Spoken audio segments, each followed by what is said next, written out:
মুর্শিদাবাদ দাঙ্গায় বাবা ছেলেকে নৃশংসভাবে খুনের ঘটনায় চার্জশিট জমা দিল পুলিশ। জোড়া খুনের 56 দিনের মাথায় এই চার্জশিট পেশ করা হয়েছে জঙ্গিপুর সিজেএম কোর্টে।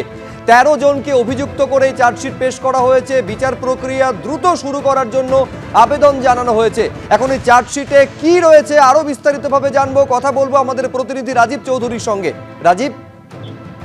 শুভজিৎ, এই ঘটনার পর ইনভেস্টিগেশনের জন্য স্পেশাল সিট গঠন করা হয় এবং সেই সিটের তদন্তের 13 জন গ্রেপ্তার হয় এবং যে চার্জশিট রয়েছে সেই চার্জশিটে এই 13 জনকেই মূল অভিযুক্ত করা হয়। এই 13 জনকে অভিযুক্ত করে গোটা ঘটনা বিস্তারিতভাবে কিভাবে হয়েছিল সমস্ত ঘটনা তারা পুঙ্খানুপুঙ্খভাবে তারা দেখেন এবং যে সিটের যে একজন ডিআইজির নেতৃত্বে যে সিট গঠন করা হয়েছিল এবং সেই সিটের ইনভেস্টিগেশন অফিসার ইন্সপেক্টর তিনি আজকে জঙ্গিপুর আদালতে এই চার্জশিট পেশ করেন এবং চার্জশিট পেশ করার পর দ্রুত এই বিচার প্রক্রিয়া চালু করারও কথা বলেন। এবং আমরা যেটা পুলিশ সূত্রে জানতে পারছি, এই ঘটনায় রাজ্য সরকারের পক্ষ থেকে স্পেশাল পিপি হিসেবে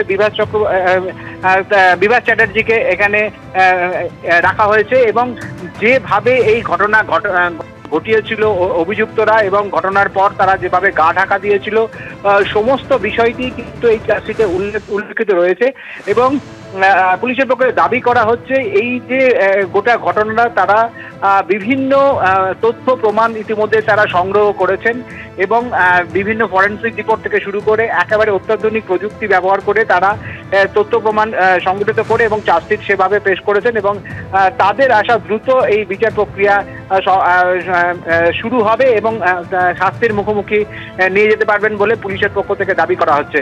যদি গোটা ঘটনা নিয়ে যেভাবে নৃশংসভাবে ছেলে এবং বাবা দুজনকে খুন করা হয়েছিল এবং খুনের পর তারা অভিযুক্ত, কিন্তু এই 13 জন অভিযুক্ত স্থানীয় অভিযুক্ত এবং পার্শ্ববর্তী এলাকায় বাড়ি থেকে খুব কাছে তাদের বাড়ি, এই 13 জনের মধ্যে কেউই বহিরাগত নয় বলেই আমরা কিন্তু সুব্রত জানতে পারছি। ধন্যবাদ রাজীব। পরের খবরে আসবো। ঋণের ফাঁদে ফেলে কিডনি পাচার চক্রে গ্রেফতার আইনজীবী। বাঁশদ্রোণীর আইনজীবী প্রদীপ কুমার বরকে গ্রেফতার অশোকনগর থানার পুলিশের। এই প্রদীপ কুমার বর আলিপুর আদালতে আইনজীবী। অশোকনগরে কিডনি পাচার চক্রে আগেই 5 জনকে গ্রেফতার করা হয়েছিল। সেই ধৃতদের জিজ্ঞাসাবাদ করে আইনজীবীর সূত্র মেলে। এরপর গতকাল রাতে জিজ্ঞাসাবাদে অসঙ্গতি মেলার পরই গ্রেফতার করা হয় তাকে। যখন গ্রেফতার করে নিয়ে যাওয়া হচ্ছে সেই মুহূর্তের ছবি আপনারা দেখতে পাচ্ছেন। এই কিডনি বিক্রির হলফনামা সহ নথিপত্র তৈরি করতেন এই আইনজীবী বলে সূত্র মারফত জানা যাচ্ছে। হাসপাতালগুলির সঙ্গে মধ্যস্থতাও প্রদীপ কুমার বর, যিনি পেশায় আইনজীবী, তিনিই করতেন বলে সূত্রের খবর।